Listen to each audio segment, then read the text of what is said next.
नमस्कार. विज्ञानयात्री महान भारतीय गणिती श्रीनिवास रामानुजन यांचे जीवनचरित्र या संदर्भात आपल्याशी संवाद साधण्याचा हा एक प्रयत्न आहे. अशा महत्त्वपूर्ण विषयासाठी कृपया चॅनलला सबस्क्राईब करा. आपली मते आणि सूचना कमेंट बॉक्समध्ये लिहा. रामानुजन यांनी 3500 पेक्षाही जास्त गणिताची प्रमेय लिहिली होती आणि त्यांना Tata institute of fundamental research यांनी प्रकाशित केले. अशा या महान शास्त्रज्ञाच्या जीवनावर एक चित्रपट सुद्धा निघालेला आहे. त्या चित्रपटाचे नाव आहे the man who new infinity, म्हणजे अनंताची माहिती असणारी व्यक्ती. भारत देशामध्ये श्रीनिवास रामानुजन अय्यंगार यांची जयंती जन्मदिन राष्ट्रीय गणित दिवस म्हणून साजरी केली जाते. सन 2011 मध्ये श्रीनिवास रामानुजन अय्यंगार यांच्या 125व्या जयंती वर्धात दिनानिमित्त भारत सरकारने घोषित केले की दरवर्षी 22 डिसेंबर हा दिवस राष्ट्रीय गणित दिवस म्हणून साजरा केला जाईल.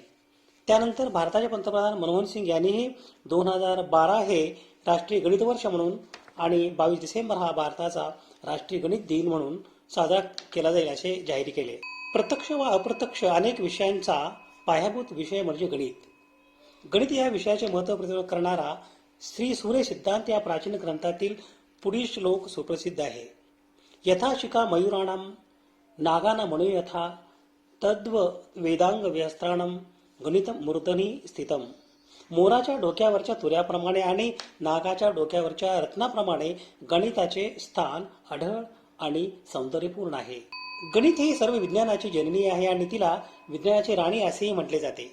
गणिताशिवाय जग पुढे जाऊ शकत नाही, म्हणून गणित हे अत्यावश्यक आहे आणि प्रत्येकासाठी शालेय शिक्षणापासून हे शिकणे आवश्यक आहे. गणित ही एक सार्वत्रिक भाषा आहे असंही म्हणतात. वैज्ञानिक आणि तांत्रिक प्रगतीला प्रगत गणित अधोरेखित करते. वास्तविक जगाच्या गुंतागुंतीच्या समस्यासाठी अत्याधुनिक उपाय विकसित करण्यास गणित सक्षम करते. गणिताचा तंत्रज्ञान आणि नवकल्पना यावर पडणारा सखोल प्रभाव गणिताच्या संकल्पना विविध क्षेत्रात प्रगती कशी करतात हे दाखवतात. त्यामुळे प्राथमिक ते उच्च शिक्षणापर्यंतच्या शैक्षणिक संस्थांनी प्रश्नमंजुषा, पोस्टर प्रेझेंटेशन, तांत्रिक चर्चा, गणिताचे प्रयोग, आव्हानात्मक कोंडी चाचण्या इत्यादी आयोजन करून राष्ट्रीय गणित दिन मोठ्या उत्साहात आणि उत्साहाने साजरा केला पाहिजे. गणिताच्या क्षेत्रात विद्यार्थ्यांची आवड, देशभरातील संशोधक आणि शास्त्रज्ञांची व्याख्याने देण्यासाठी व्याख्याने आयोजित करून त्यांचे ज्ञान आणि अनुभव विद्यार्थ्यांसोबत शेअर करण्यासाठी आमंत्रित केले जावे. नवीन तंत्रज्ञान, विशेषतः आर्टिफिशियल इंटेलिजन्स आणि मशीन लर्निंगच्या जगात गणिताचे एक नवीन युग विकसित झाले आहे. हा उदय जगावर राज्य करणाऱ्या नवीन डिजिटल साधनावर प्रभाव टाकतो. या बदल्यात नवीन डिजिटल साधने गणिताला पुढे नेत आहेत आणि गुंतागुंतीच्या समस्या सोडवण्यासाठी नवीन गणितीय पद्धती आणि तंत्राचा शोध लावण्यासाठी पाया तयार करत आहेत. हे एकमेकांवर अवलंबून असलेले चक्र आहे. गणित नवीन तंत्रज्ञानावर प्रभाव टाकते आणि नवीन तंत्रज्ञान गुंतागुंतीच्या समस्यासाठी नवीन गणिती मॉडेल्स तयार करण्यास आणि त्याचे निराकरण करणाऱ्यावर प्रभाव पडते. केवळ गणिताच्या समस्या सोडवण्यापेक्षा मॉडेलिंग गणितीय समीकरणामध्ये वास्तविक जगातील समस्या अधिक महत्त्वाच्या आहेत. याचे कारण असे की गणितीय मॉडेलिंग हे गणिताचे प्रश्न सोडण्यापेक्षा अधिक क्लिष्ट आणि आव्हानात्मक आहे. म्हणून जगातील मोठ्या प्रमाणावर समस्या सोडवण्यासाठी गणितीय मॉडेल्स तयार करण्यावर भर दिला जात पाहिजे.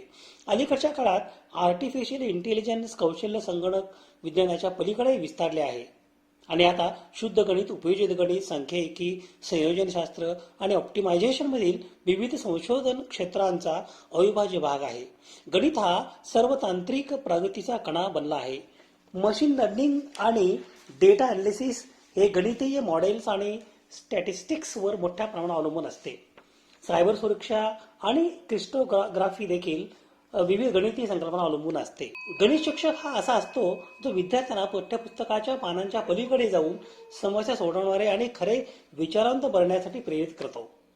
शिक्षकांची आवड आणि समर्पण हे विद्यार्थ्यावर परिणाम करते. गणित शिक्षकाने हे निश्चित केले पाहिजे की विद्यार्थ्यांना ज्ञान आणि कौशल्य असतील जी त्यांना केवळ वर्गातच यशस्वी होणार नाहीत तर आपल्या देशाचे उत्पादक नागरिक बनण्यासाठी गणिताद्वारे सक्षम होतील. संशोधकांचा अंदाज आहे की सुमारे 20% विद्यार्थी गणिताच्या चिंतेने ग्रस्त आहेत. अनेक दशकांच्या संशोधनातून असे दिसून आले आहे की चिंतेमुळे लक्ष, स्मरणशक्ती आणि प्रक्रिया या गती यासारख्या अनेक गोष्टींवर परिणाम होऊ शकतो. ज्या शिकण्यासाठी महत्त्वाच्या आहेत. स्मरणशक्ती गणितासाठी आवश्यक असलेले मुख्य साधन आहे. गणिताच्या चिंतेमुळे मोठ्या प्रमाणात प्रगतीमध्ये अडथळा येऊ शकतो. याचे कारण म्हणजे मेंदू माहितीवर प्रक्रिया करण्यापेक्षा तणावांचा सामना करण्यासाठी अधिक ऊर्जा खर्च करतो. विद्यार्थ्यांसाठी शाळेतील सर्व भयंकर विषयापैकी एक विषय म्हणजे गणित. या विषयात मोठ्या प्रमाणात विद्यार्थी नापास होतात. त्यामुळे शाळेत विद्यार्थ्यांची गळती वाढते. विद्यार्थ्यांची चिंता वाढवणारा विषय म्हणून गणिताकडे पाहिले जातं. बहुतेक मुलांना गणित विषय समजून घेण्यात अडचण येते. कधी कधी त्यांना हा विषय आवडतच नाही. हे म्हणजे गणित फोबियाशिवाय काही नाही. ही गणिताची भीती विद्यार्थ्यांमध्ये चिंता निर्माण करू शकते. गणिताची भीती कशी दूर करायची ही गणिताच्या शिक्षणातील मूळ समस्या आहे.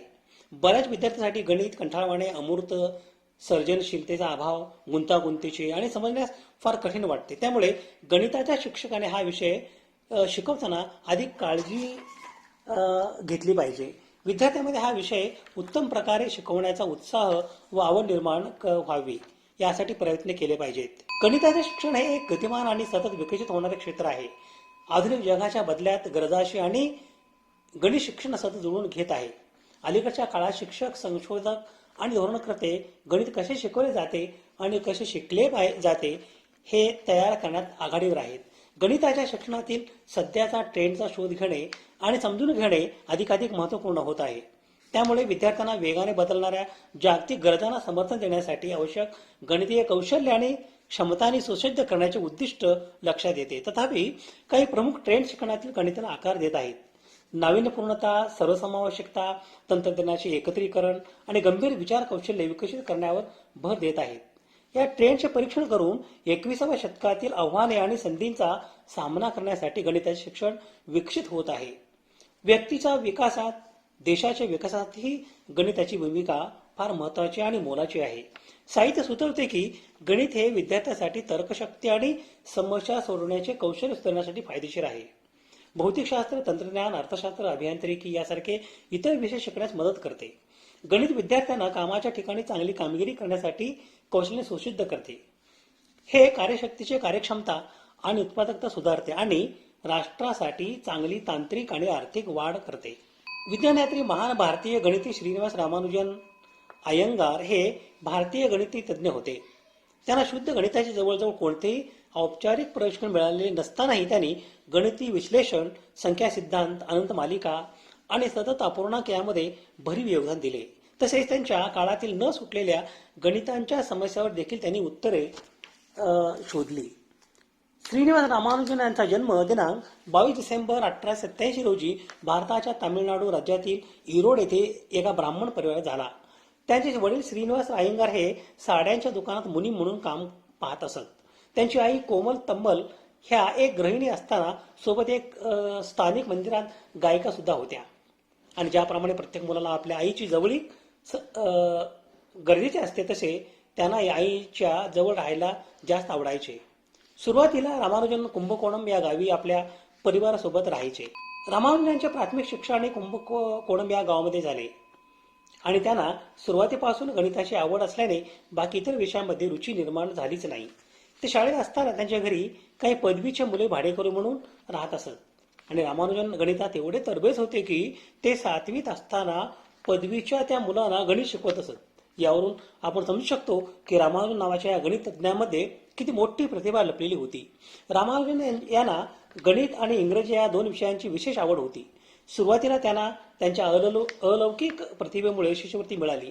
रामानुजन गणितामध्ये एवढे मग्न झाले होते की त्यांनी इतर विषयाकडे लक्ष दिलेच नाही. रामानुजन यामुळे 12वी मध्ये नापास झाले आणि त्यांना मिळणारी शिष्यवृत्ती सुद्धा बंद झाली.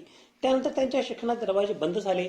आता ते बेरोजगार झाले होते आणि कारण त्यांच्याकडे आता कोणतेही काम नव्हते आणि हा काळ त्यांच्यासाठी खूप कठीण होता. या कठीण काळात त्यांच्याकडे त्यांच्या गणिताशिवाय कोणतीही गोष्ट नव्हती. त्यांना या कठीण काळात खूप काही सहन करावे लागले. जसे लोकांजवळ त्यांना पैशाची भीक सुद्धा मागावी लागली, रस्त्यावरचे कागद सुद्धा उचलून आपला उदरनिर्वाह करावा लागला. त्यानंतर त्यांची तब्येत सुद्धा घसरली. या दरम्यान सन 1908 मध्ये त्यांच्या आईने त्यांचे लग्न जानकी नावाच्या एका मुलीशी लावले. त्यानंतर त्यांच्यावर आणखी एक जबाबदारी येऊन पडली. आता त्यांना काम शोधणे अनिवार्य झाले होते. तेव्हा त्यांनी मद्रासमध्ये जाऊन पुन्हा नोकरी मिळवण्यासाठी प्रयत्न केले. ते कोणाकडे सुद्धा जायचे तेव्हा त्यांनी सोडवलेले गणित ते लोकांना दाखवत असत. पण कोणीही त्या गणितांना न समजता त्यांना नाकारत असे. पण खूप दिवसाच्या मेहनतीनंतर एक दिवस त्यांची भेट तेथील deputy collector Shri V Ramaswamy Iyengar यांच्याशी झाली. ते गणितामध्ये पारंगत होते.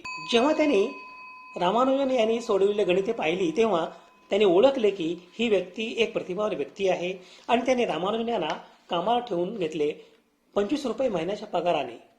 येथून रामानुजन यांचे संपूर्ण आयुष्याला एक वेगळं वळण मिळाले.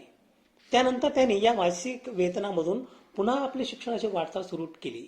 1 वर्ष मद्रासमध्ये राहून त्याने स्वतःचे एक संशोधन पत्रिका research paper journal of Indian mathematics society यामध्ये प्रकाशित केले.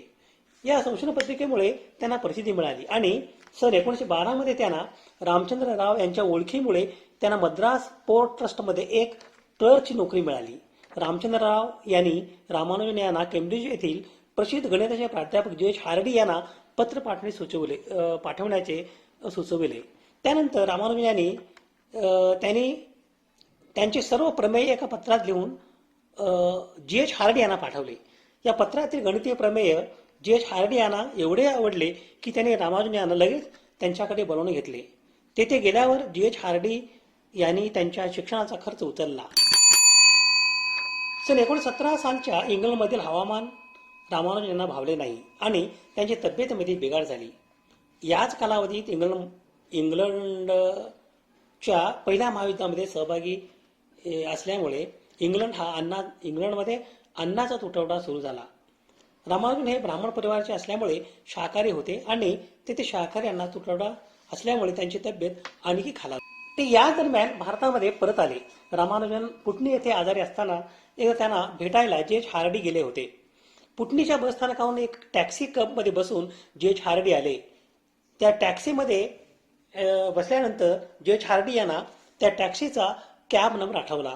तो कॅब नंबर होता 1729. हा नंबर जे.एच. हार्डी यांना कंटाळवाणा अनुकूल नसल्याचे वाटले असे रामानुजन यांना सांगितले. रामानुजन तात्काळ ते उत्तर दिले, 1729 ही एक अतिशय मनोरंजक संख्या आहे. 2 वेगवेगळ्या प्रकारे 2 घनांची बेरीज म्हणून व्यक्त करता येणारी सर्वात लहान संख्या आहे. प्रत्येक सकारात्मक पूर्णांक ही श्रीनिवास रामानुजन यांच्या मित्रापैकी एक होता. रामानुजन शेवटच्या दिवसामध्ये अंथरुणावर पडले होते. खूप उपचारानंतर सुद्धा त्यांच्यात काही बदल दिसून आले नाहीत. त्यानंतर दिनांक 26 एप्रिल 1920 या दिवशी रामानुजन यांचे निधन झाले. त्याने अंथरुणावर असतानाच गणितातील 600 प्रमेय लिहिले होते. ही प्रमेय सुरुवातीला मद्रासच्या विश्वविद्यालयात होते. त्यानंतर ट्रिनिटी कॉलेजच्या ग्रंथालयात जमा केले होते. याआधीही रामानुजन यांनी 3500 पेक्षाही जास्त गणिताचे प्रमेय लिहिली होती आणि त्यांना Tata institute of fundamental research यांनी प्रकाशित केले होते. अशा महान शास्त्रज्ञाच्या जीवनावर एक चित्रपट सुद्धा निघालेला आहे. त्या चित्रपटाचे नाव आहे the man who new infinity, म्हणजे अनंताची माहिती असणारी व्यक्ती. भारत देशामध्ये श्रीनिवास रामानुजन अय्यंगार यांची जयंती म्हणजे जन्मदिन राष्ट्रीय गणित दिवस म्हणून दरवर्षी 22 डिसेंबर रोजी साजरी केली जाते. विज्ञानयात्री महान भारतीय गणिती श्रीनिवास रामानुजन यांच्या पुण्यस्मृतीस अभिवादन. शोध संदर्भासाठी ही यादी आहे. अशा महत्त्वपूर्ण विषयासाठी कृपया चॅनलला सबस्क्राईब करा. आपली मते आणि सूचना कमेंट बॉक्समध्ये लिहा. विज्ञाननिष्ठा हीच जीवननिष्ठा आहे. धन्यवाद.